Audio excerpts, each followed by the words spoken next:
இன்றைக்கி நம்ம பன்னீர் டிக்கா ரொம்ப டேஸ்டியாக எப்படி செய்கிறதுன்னு ஃபுல்லாக இந்த வீடியோவில் சொல்லியிருக்கேன். வீடியோ கடைசி வரைக்கும் பாருங்கள். ரெசிபி தமிழா சேனலுக்கு சப்ஸ்கிரைப் பண்ணலைன்னா சப்ஸ்கிரைப் பண்ணிக்கோங்க.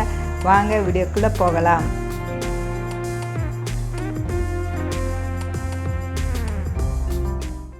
பன்னீர் டிக்கா வித் கிரீன் சட்னிக்கு தேவையான பொருட்கள்: பன்னீர் 400 கிராம், தயிர் 400 கிராம், குடமிளகாய் 2, பெரிய வெங்காயம் 5, இஞ்சி 1 துண்டு, பூண்டு 1 கட்டி, 1 டீஸ்பூன் சீரகத்தூள், 1 டீஸ்பூன் கரம் மசாலா தூள், 2 teaspoon Kashmiri chilli powder, 2 teaspoon கடலை மாவு, 1 டீஸ்பூன் மிளகுத்தூள், தேவையான அளவு உப்பு, அரை கப் புதினா, 1 கப் கொத்தமல்லி இலை, 3 டீஸ்பூன் பொட்டுக்கடலை, 6 பச்சை மிளகாய், 2 எலுமிச்சை பழம், ஜாதிக்காய் பொடி சிறிதளவு. இதை நம்ம கரெக்டான ஸ்கொயராக கட் பண்ணிக்கலாம்.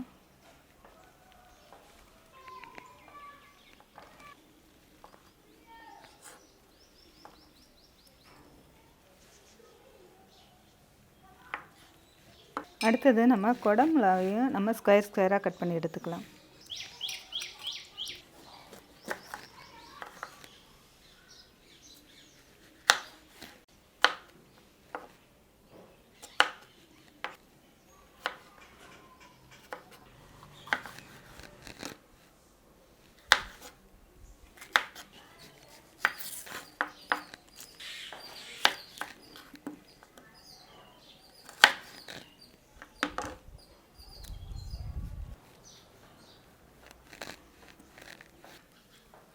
இப்போ வெங்காயமும் நம்ம இந்த மாதிரி கட் பண்ணி வச்சாச்சு.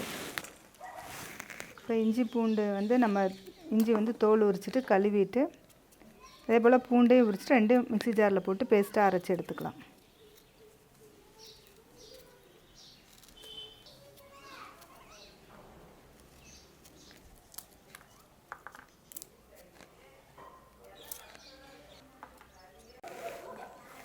இது 2ஐயும் நம்ம பேஸ்ட்டாக அரைச்சி எடுத்துக்கலாம்.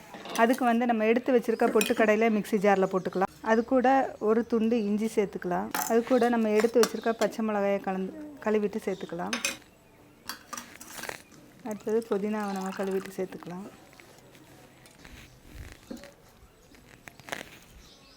அது கூட நம்ம அரை மூடி எலுமிச்சம்பழம் சேர்த்துக்கலாம். சிறிதளவு உப்பு சேர்த்துக்கலாம். இதை நைஸ் பேஸ்ட்டாக அரைச்சிக்கலாம். இது கூட கொஞ்சம் தயிர் சேர்த்துக்கலாம்.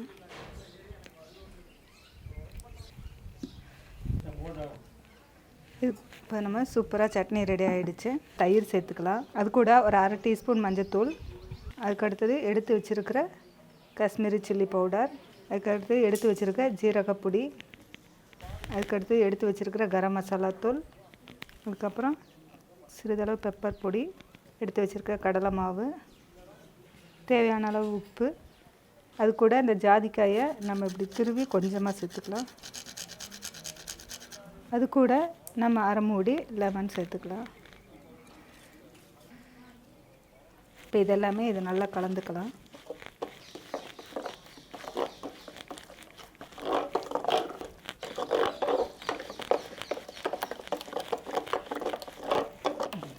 இப்போ நம்ம இந்த மசாலா ரெடி ஆகிடுச்சு. இது கூட நம்ம வெங்காயம் சேர்த்துக்கலாம். அது கூடவே நம்ம எடுத்து கட் பண்ணி வச்சுருக்க பன்னீரை சேர்த்துக்கலாம். பன்னீர் எல்லா பக்கமும் அந்த மசாலா கோட் ஆகிற மாதிரி பார்த்திங்கன்னா எல்லா பன்னீரில் அதுக்கப்புறம் வெங்காயத்தில் எல்லாம் மசாலா கலந்துருக்கு. அதுக்கடுத்தது நம்ம கட் பண்ணி வச்சுருக்கிற கேப்சிகம் அதையும் சேர்த்துக்கலாம்.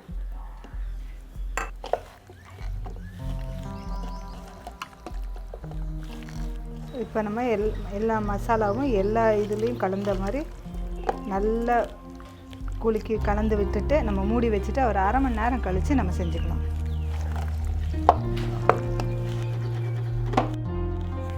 இதில் இப்போ கேப்சிகம் எடுத்துருக்கோம். அதை இப்படி நம்ம குத்திக்கலாம். அதுக்கடுத்தது ஒரு ஆனியன்,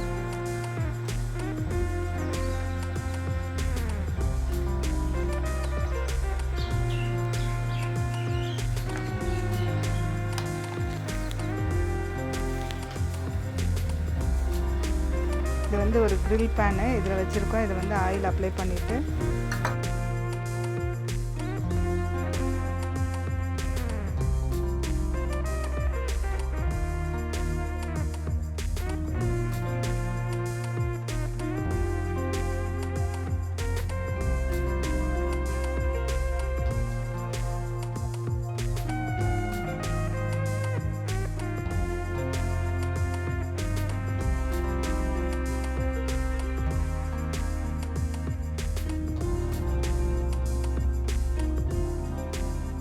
இப்போ நம்ம ரெஸ்டாரண்ட் ஸ்டைலில் பன்னீர் டிக்கா ரொம்ப சூப்பராக ரொம்ப டேஸ்டியாக நம்ம இந்த வீடியோவில் செஞ்சு முடிச்சிருக்கோம். இந்த வீடியோ பிடிச்சிருந்தா லைக் பண்ணுங்கள், ஷேர் பண்ணுங்கள். வீடியோ பற்றின கருத்துக்களை கமெண்ட் செக்ஷனில் கமெண்ட் பண்ணுங்கள். ரெசிபி தமிழா சேனலுக்கு சப்ஸ்கிரைப் பண்ணலைன்னா சப்ஸ்கிரைப் பண்ணிக்கோங்க. மீண்டும் அடுத்த வீடியோவில் சந்திக்கலாம்.